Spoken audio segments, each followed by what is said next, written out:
Janice, let me just say hello to anyone who's going to join me a bit later on, or if you're catching up on the replay. I'm Leah, I run Start Your Yoga Biz.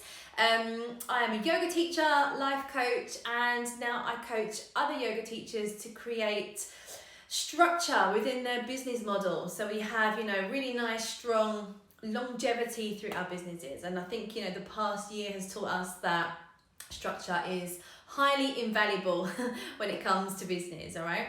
So today I'm going to be talking a little bit about social media, but just to let you know, at the end of the session, I'm going to be offering something a little bit special as well. I'm going to be offering some live coaching, so just stick around for that.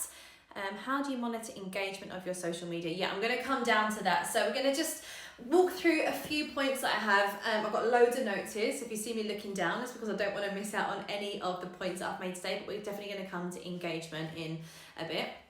Let me give you a little wave here. Hi, Bianca. Okay, so before we really get started, I want you to understand that social media takes time to learn, okay? And algorithms, the little machines that run social media, and I'm going to talk about those in a bit as well, they change all the time. So it's really important to keep up to date with your knowledge and implementing new things all the time. So the way you ran your social media account like 18 months or 2 years ago might not necessarily be working now. Like, I know I've had the conversation with several clients that when I started using Instagram particularly, it was just about posting pictures of your life. Like, no one really had, you could see there was no real structure to using it for business and stuff like that. And then as people have started to leverage their business using social media, you have to step your game up if you want to stand out, okay? So posting pictures of you in cool asanas and food and stuff like that, cool for personal accounts, but not really going to cut it for a business account. So social media does take time to get to grips with. I know I teach a 4-week module within my coaching program, okay? And it's still a lot of information to take in. And I would say we're just kind of scratching the surface within that 4 weeks as well. So if you feel like it's taken you ages to figure it out because you're taking all these little pieces of information that you're picking up along the way, then you are in a completely normal situation because it does take time to learn, okay? Hi Gail, let me give you a wave. I like it when my students join. Okay, so first point with your social media, with any point of your business, I say this over and over again, is to be really clear on who your audience are and what your niche style is. Because if it's not clear to anyone who visits your page, and we're talking Instagram, TikTok, Facebook here, if it's not clear to people who you are and what you do, then the energy that you're spending creating that content is kind of wasted energy. So remember, these are mini marketing platforms for your business. Like, I know personally, I've built, I would say about 85, maybe even 90% of my client base through social media. And that's just being, really tuned into what my clients want and giving it to them, all right? And giving that for free within my content. So being really clear on who your target audience are. Another reason you need to be clear on who your target audience are is to know where to show up for them. So to know which social media platforms to use, because if you have, certain age groups, are they using the social media platform that you feel you're using the most? If they are not there, if they're not hanging out there, if they're not scrolling there, it's a waste of energy for you to post your content there. So for example, I'm going to just go with the law of average right now, but I think like if we say under 25, maybe even up to 30, really high users of TikTok right now, unless you're like me and you're in your 30s and you just go to TikTok for like the food and the cute cat videos. And then maybe the next age group up, if we look at late 20s, 28 to 40, 45, strong presence on Instagram. And then maybe after that, looking more at Facebook. So I know personally, I've just started to withdraw from using Instagram for my yoga business. That was a massive decision that I made because I know that my target audience are hanging out on Facebook. So why am I wasting my time with a little bit of engagement on Instagram when I can put all of my energy into a ton of engagement on Facebook? So I hope that makes sense to you. So really understanding who your client base are and where they're hanging out. Because if they're not using Instagram, if they're not using TikTok, or if they're not using Facebook, you don't need to be as present there, and you can put more energy into developing your community in the places where they're hanging out naturally. So it's going to feel a lot easier for you, and that's where you'll start to feel your engagement levels rise and when you'll start to get more interaction. So if you're not really getting any interaction on your current platform, and by interaction I mean if people aren't inquiring about your classes and what you do on a daily or a weekly basis, then either the content you're posting is not quite right for your audience, or the platform that you're on is not quite right for your audience. You should be getting inquiries coming in thick and fast, especially as right now the whole world is online. Okay, so if you don't feel that you are engaging a lot on your social media, look at your content. We're going to come to that in a minute, and also look at which platform you're using and is that right for your audience. Okay, so once you've figured out where you should be placing your energy and the platform you should be using, I want you to go on and assess your current page or profile. So as I mentioned, first point, it needs to be really clear to your audience what you do and who you help. Okay, if your page or your profile is a very general yoga kind of profile, you will probably find that your engagement levels are quite low. Okay, and when I say engagement levels, I'm not talking about likes and follows of random people you get here. I'm talking about the actual engagement of people commenting, asking questions, showing interest in what you do and what you offer. Okay, so if it's not clear to people are going to scroll straight on by. So if you find you've got a ton of pictures of you or of your life, it's not really of any help to people. It's great for people to get to know you, and I definitely encourage all of my clients to bring part of them into their social media as well. But if that's all there is, if there's no actual information, there's no help, then you will find that people don't really tend to engage with it. So look at your content, really look at the content and think, is this helpful? Like when you post something, are you marketing, are you advertising something, or are you helping someone? So start to think about creating content that's helpful. And by helpful, I mean from the aesthetic of it. So someone doesn't necessarily have to click into the caption. They click into the caption to find some more information. But even just looking at that aesthetic, are you giving them a piece of information that they can take away and be like, oh wow, that really helped, which is then making you stand out as someone who has expertise and knowledge. Okay, so really assessing your content. So it's important when you're creating content as well to make sure that you regularly read your insights and your engagement. So Janice, you asked about that just now. Let me just throw a few waves in here. Hi guys. So feel free to ask questions as I go. So it's really important to read your insights in Facebook and in Instagram. I'm guessing that's probably most people's marketing platform of choice at the moment. So I tell my students to do this every month. So you can pop that into your diary, okay? So you know that you do it every single month. Thanks for the love heart. Get into your insights and read them, okay? If you don't understand how to read insights, hop into a course or get into a YouTube tutorial to figure out how to read your insights. It's important for you to understand the content that's performing really well, and it will show you the content that's performing well. If you go into Facebook, doesn't go as deep, but if you go into Instagram, it will show you the content that is bringing people to your profile. It will show you the hashtags that are working. It will show you the content that is getting likes. I mean, it's not a great thing, but it will show you the content that's getting comments. It will show you the content that is making people follow you, and then you will do more of that. Okay, so if you look at your insights and you read the insights and it shows you that your marketing posts are falling flat, there's something you're doing wrong with your marketing.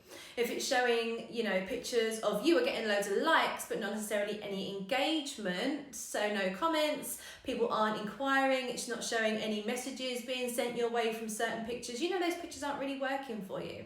And that can take a while, okay? So every 30 days, get used to reading your insights and understanding the performance of your platforms, because it's marketing at the end of the day, okay? So really important to understand that it's working for you.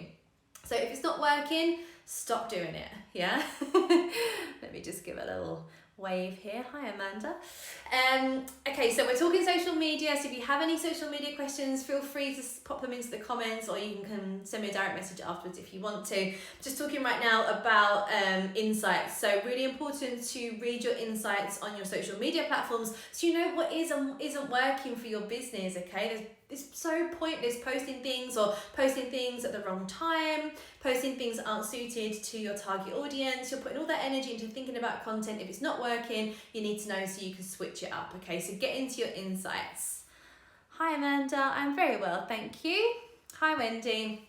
Okay, so let's continue. Really important point here, especially when it comes down to Instagram, is to not give a shit about the vanity metrics, okay? So I want you to absolutely stop caring about the amount of followers you have and the likes that you get on pictures, because follows and likes do not equal sales. And I know it's shitty talking about sales when we come to yoga, but you're a business, that is what you do. You are selling your yoga offerings, okay?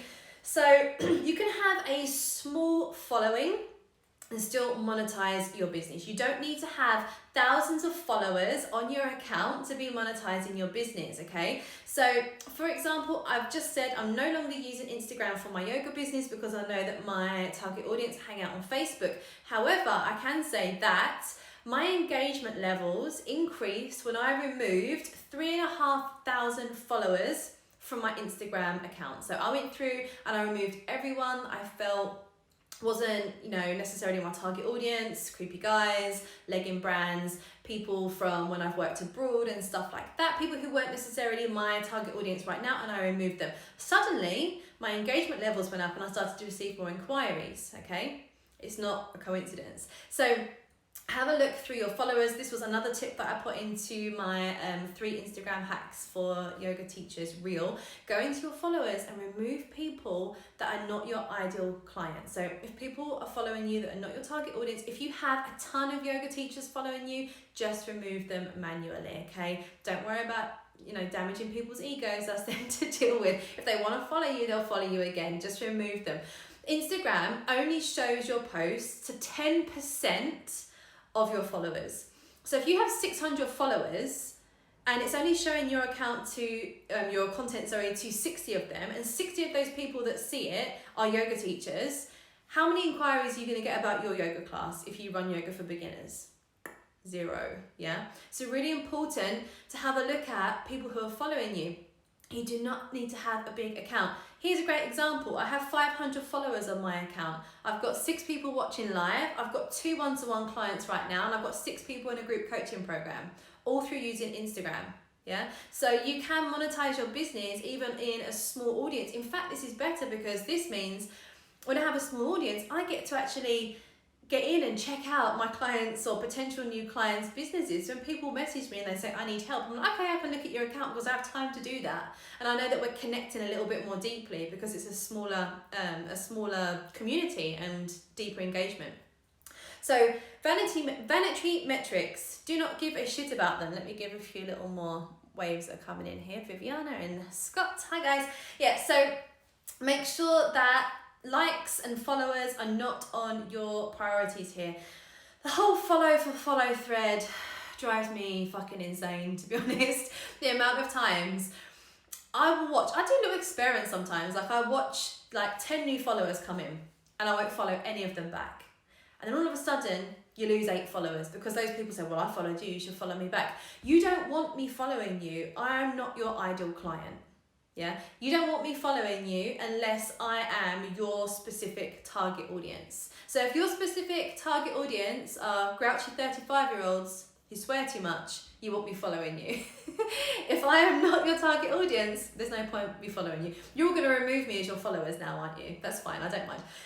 But definitely check out your followers. Make sure target audience. You've not got a ton of people following you that are never ever going to buy your services, okay? I went off on a rant there. You can go over to my reel and check that out as well. There are a few more tips in there.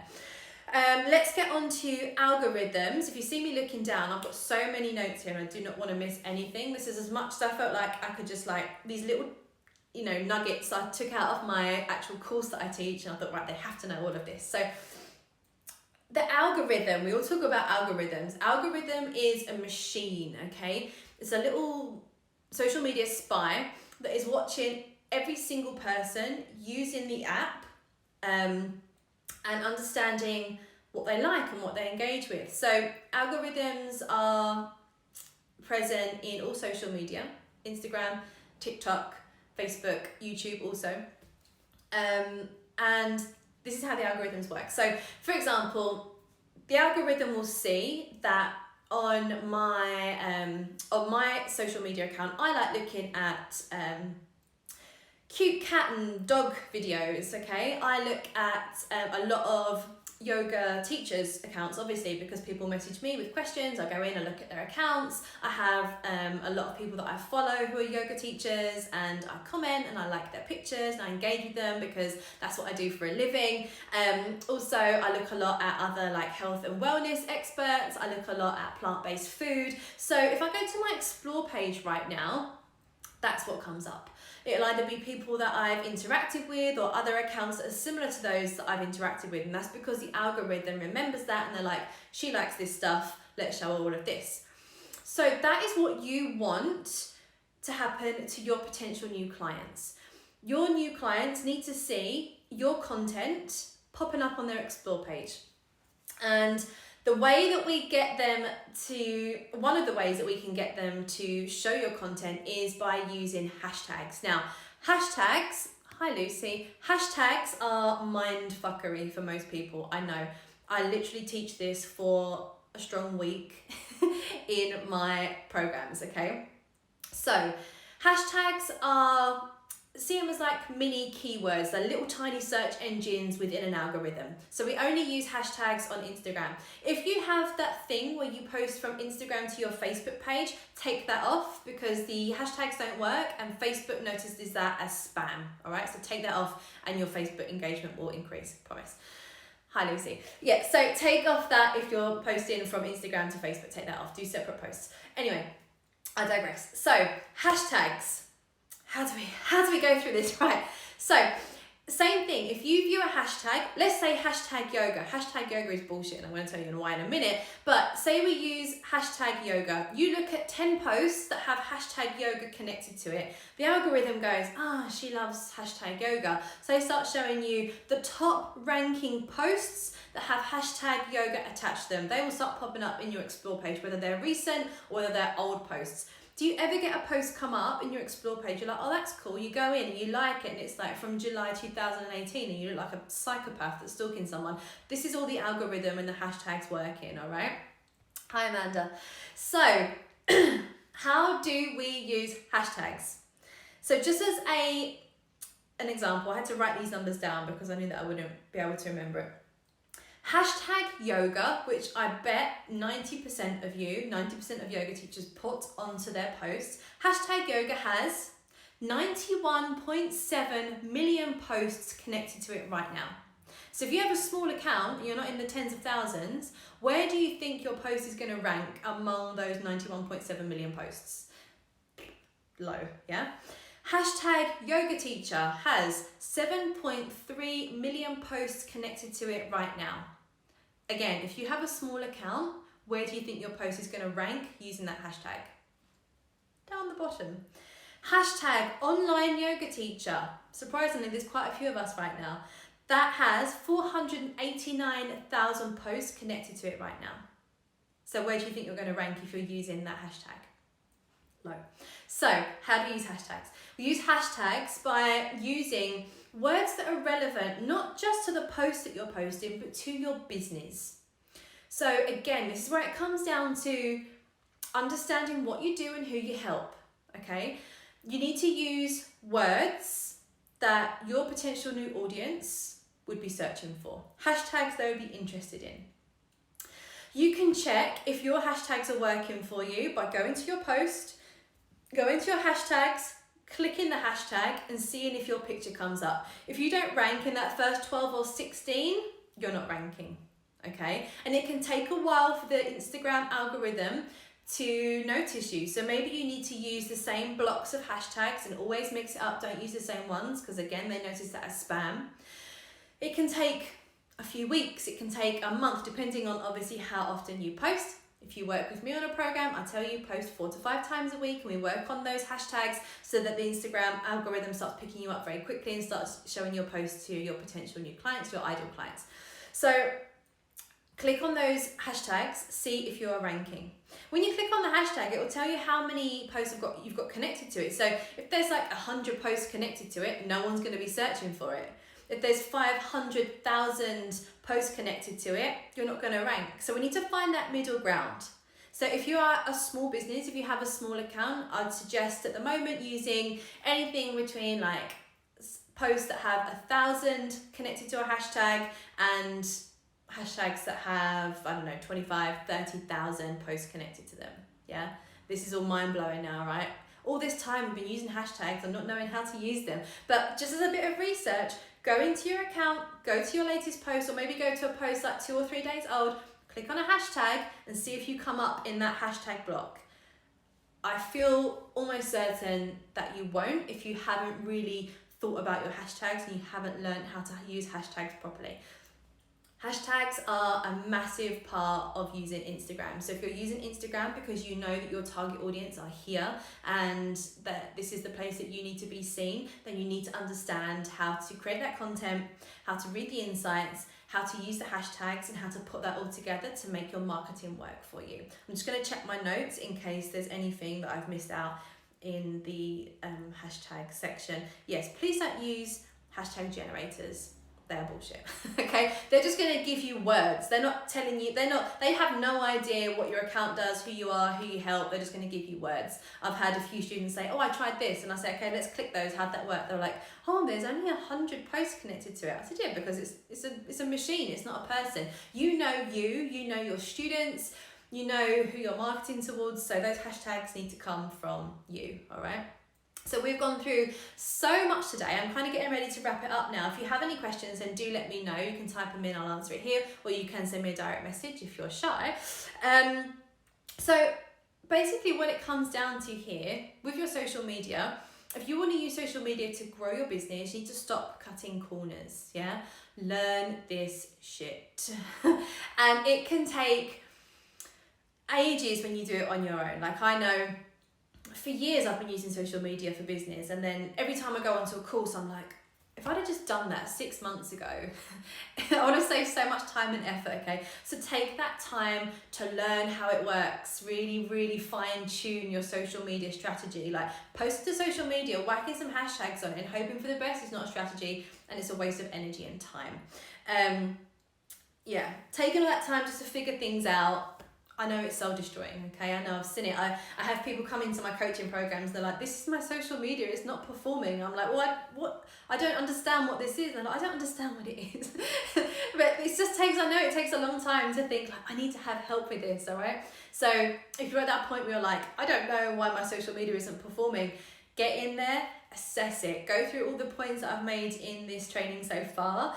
Look at your insights, look at your bio, look at your pictures, look at the content you're posting, and understand, like, is this helpful? Does it look like a brand? Does it look like, do you look like you could help someone? Or are you just posting pictures of you in crow pose? Think it through. Scott, do hashtags in stories still work? I don't see other stories when I search a hashtag now. Yes, hashtags in stories do work, but as I've just said, you need to be using the right hashtags for your stories, and they need to be hashtags that you use regularly in your posts. Okay, I use hashtags in my stories. You don't see other stories when you search a hashtag now. That's just because when you're searching a hashtag, maybe the stories that you were seeing before are not ranking in that hashtag anymore. I think that's what you mean. I'm not entirely sure, but yes, they do work in stories. I would just put a few in though. I'd put like 3 or 4 hashtags in, but ones that are very, very relevant to your target audience. Not hashtag yoga, not hashtag online yoga teacher, because again, they're going to fall into that 91.7 million, so no one is going to see it in your story, yeah? I feel like I'm getting a little tickle in my throat. Any other questions to come in on social media? If not, you can still put them in. Go ahead. So I have something really exciting to announce. Next week's coaching session is going to be a little bit different. I am looking for a volunteer who has never worked with me before and possibly never had any business coaching to come on and do a live coaching session here on Instagram with me. So I would invite you into the live, and you get a 30-minute free coaching session. So this is also great for anyone who's wondering like, what the hell is business coaching? What would you get if you joined a business coaching program with me or with another coach? So if you want to watch that, you can also feel free to come in and watch, ask questions to both of us as we go. So if you would like to join me for a free coaching session, it's going to be 12:30 GMT again next week, next Thursday. Please just send me a direct message saying me, and I will do it for you. So first one who jumps in there on the coaching session, I'm going to give you the free coaching session next week. It's going to be live, so other people will be watching it, but you're going to get exactly the same process that I would go through in like an initial consultation with any client that I have in my coaching programs. All right. So I hope today's session was helpful for you. If you have any other questions regarding coaching or programs, my next program starts in March, and this is going to be the last one before like autumn of this year. I know that seems like so far away, but it's a 16-week program. So if you know that you want to get some coaching under your belt before the summer, this is the one to sign up for. Just do DM me, we can chat about it, check, see if it'd be a good fit for you. And yeah, let me know if you'd like to jump in and join me for a coaching session next week. Have a great day, guys, and keep working hard, all right? I'll see you later. Bye.